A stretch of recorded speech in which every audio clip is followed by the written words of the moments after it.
Felt the need to call the police. And I felt the need to call the police on the police. Now, there were police there, right? There were police there. Okay, why didn't you just talk to them about it? I believe that we just didn't have no connection.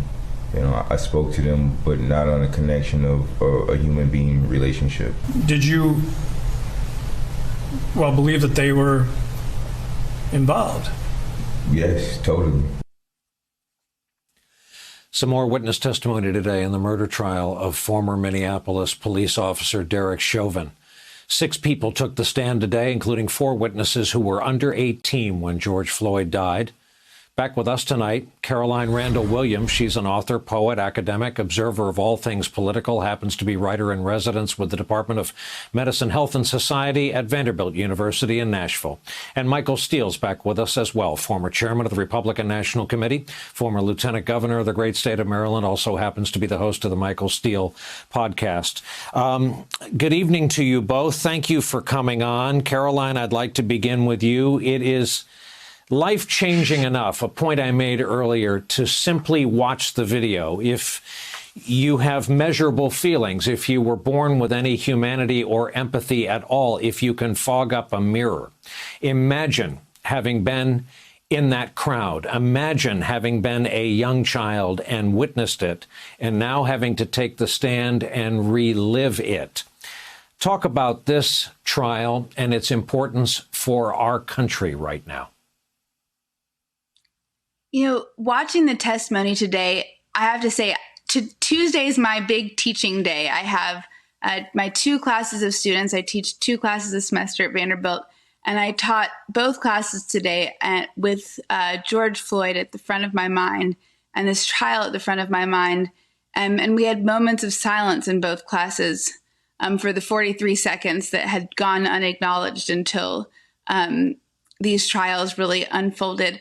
And I think, you know, when we reckon with the fact that we all watched a lynching that a child filmed and posted on Facebook, what the work that we have to do is to reckon with the fact that whatever the ruling is,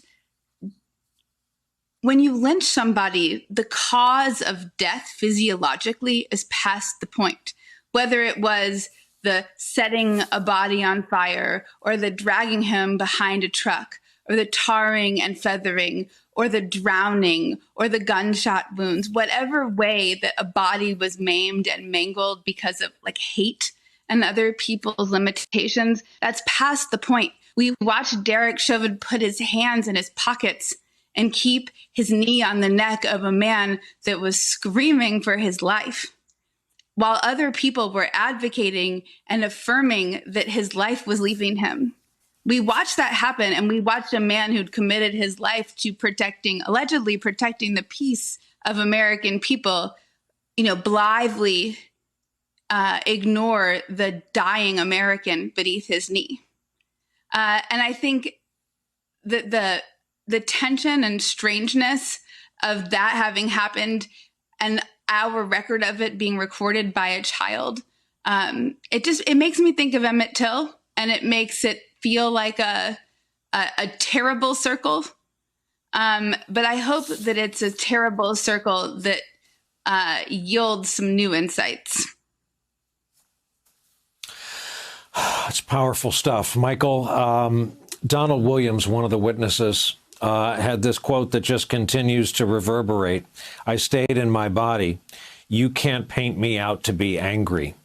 And something Caroline just said about the stance of Chauvin with his hands atop his pants pockets in the most casual way, it doesn't quite match with the attempt of the defense to talk up the notion of an unruly crowd, a tense situation all around him.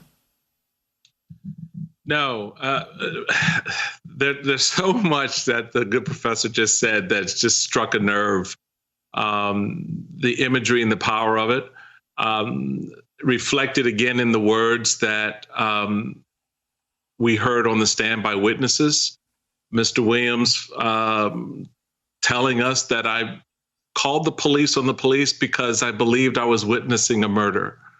The powerful words of Darnella Frazier, when the defense opens the door thinking they had a gotcha. And she comes back and she said, "Let me tell you what I felt." It spoke so much for all of us, Brian, in the Black community. These witnesses today who told the story from Emmett Till to George Floyd, told the story of countless Black men and women who have suffered at the hands of this type of brutality. But then, and I get what the defense has to do, so that this is really not about that. But to then sort of come back with a trope of, angry Black people, white men with guns kneeling on the neck of a man are suddenly afraid of children standing around watching them suffocate the life out of a Black man. And they now come back and say that, we feared for ourselves in that situation, a situation you created, by the way, by not listening to the crowd who otherwise wouldn't have paid too much attention to the arrest of yet another Black man until you made it something else. And then when you made it something else, you now say to us, when the community presses back, Brian, and goes, "Wait a minute, you're killing this man. Stop it. Check his pulse. Get your knee off his neck." And for Chauvin to sit there with his hands in his pocket demonstrates the arrogance of power that he thinks or that he believed he had over that Black life at that moment. And that's why the testimony today, probably more than anything else we hear, coupled with those videos, just said so much to this country about what we've lived for 400 years. Hey, thanks for watching our YouTube channel. You should know that you can follow today's top stories and breaking news and catch up on your favorite MSNBC shows all in one place. Download the NBC News app today.